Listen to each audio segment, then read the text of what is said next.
আমরা আলোচনা করব ইংলিশ গ্রামারের ন্যারেশন অধ্যায়ের আরো কিছু রুল নিয়ে। তাহলে চলো দেখি কোন রুল নিয়ে আলোচনা করা যায়।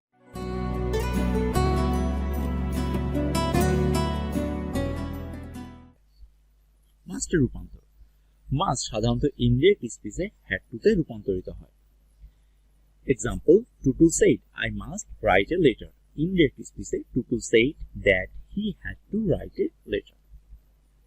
First person, a must কোনো ভবিষ্যৎ কাজের অব্লিগেশন বোঝাতে ইনডিরেক্ট স্পিচে would have to তে রূপান্তর করতে হয়। যেমন, he said, we must leave the house if the rent is increased. Indirect speech, he said that they would have to leave the house if the rent was increased. তাহলে এই সেন্টেন্সটি দ্বারা ভবিষ্যৎ কাজের অব্লিগেশন এভাবে বোঝাচ্ছে, যদি বাড়ি ভাড়া বেড়ে যায় তাহলে আমরা এই বাড়িটা পরিবর্তন করব। অব্লিগেশন বোঝাতে ইনডিরেক্ট স্পিচে মাস্টে কোনো চেঞ্জ হয় না। এই অব্লিগেশন এবং ভবিষ্যৎ কাজের অব্লিগেশন বোঝাতে বোঝায় যে এই অব্লিগেশন দ্বারা চিরচারিত বা যেটা অবশ্যই করণীয় সেই অব্লিগেশন বোঝায়। উদাহরণটা দেখি, father said to his son, you must obey your teacher.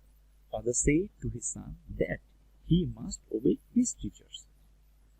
এবার দেখি রিপোর্টেড স্পিচে ইউনিভার্সাল ট্রুথ বা হ্যাবিচুয়াল ফ্যাক্ট যদি বোঝায় তাহলে ভার্বের কোনো পরিবর্তন হয় না। যেমন, he said the earth moves round the sun. He said that the earth moves round the sun. এখানে ভার্বের কোনো পরিবর্তন হয়নি। এবার দেখি কিভাবে প্রোনাউন পরিবর্তন করতে হয়। প্রোনাউন যখন পরিবর্তন করতে হবে তখন আমার অবশ্যই খেয়াল রাখতে হবে এই প্রোনাউনগুলো কোন স্থানে বসতেছে। যদি সাবজেক্টের জায়গা বসে তাহলে নমিনেটিভ প্রোনাউন ব্যবহার করতে হবে, যদি অবজেক্টের জায়গা বসে তাহলে অবজেক্টিভ প্রোনাউন ব্যবহার করতে হবে, এবং পসেসিভ এবং রিফ্লেক্সিভ প্রোনাউন ব্যবহার করতে হবে যখন এই সকল প্রোনাউন যে স্থানে বসে। যেমন, আই এর nominative pronoun I, possessive pronoun my, objective pronoun me এবং রিফ্লেক্সিভ প্রোনাউন মাইসেলফ। এইভাবে এই যে সকল প্রোনাউনগুলো আছে সেই সকল প্রোনাউনে তুমি একটু ভালোভাবে দেখলে এটা তোমরা বুঝতে পারবে। এবার দেখি সে এবং টেল। সে ইউজ করতে হয় ডিরেক্ট এবং ইনডিরেক্ট স্পিচ উভয়ের ক্ষেত্রে, এবং সে এর পর যে অবজেক্ট থাকে সেই অবজেক্টের আগে অবশ্যই টু বসাতে হয়। এবং টেল আমরা সাধারণত ইনডিরেক্ট স্পিচে ব্যবহার করি, এবং টেলের পর অবজেক্টে টু বসাতে হয় না।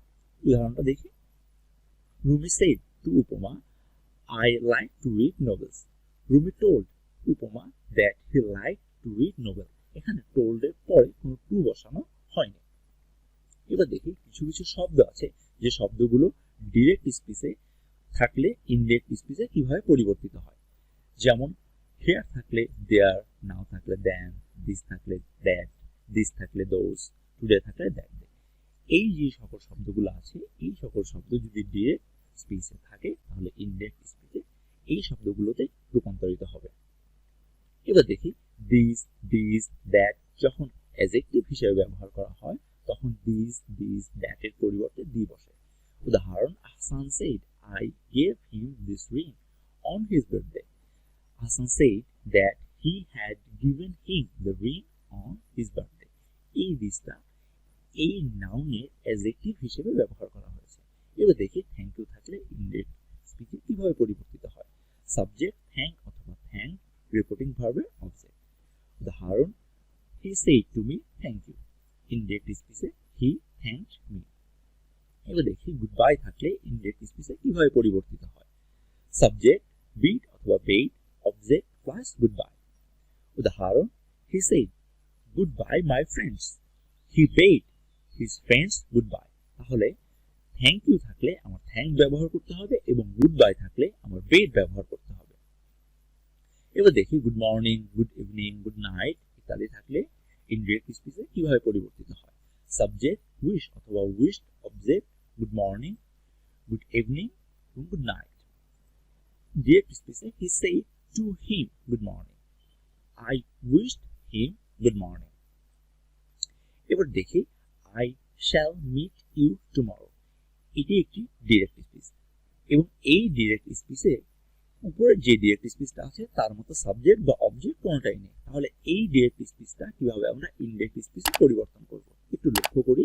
যখন এইরকম কোনো ডিরেক্ট স্পিচ থাকে তাহলে ইনডিরেক্ট স্পিচে the speaker say to the spoken person to, এই অংশটুক আমার লিখতে হবে এবং তারপরে ইনভার্টেড কমার পরিবর্তে দ্যাট এবং বাদবাকি অংশ যেভাবে পরিবর্তিত হয় সেভাবে বা সেই নিয়মেই পরিবর্তন করতে হবে। তাহলে দেখি, the speaker say to the person spoken to that he would meet him the next day. তাহলে বোঝাই গেল যখন কোনো ইনডিরেক্ট স্পিচ বা ডিরেক্ট স্পিচে যদি কোনো সাবজেক্ট না থাকে তাহলে এটি কিভাবে পরিবর্তিত হবে। আজকের আলোচনা এই পর্যন্ত।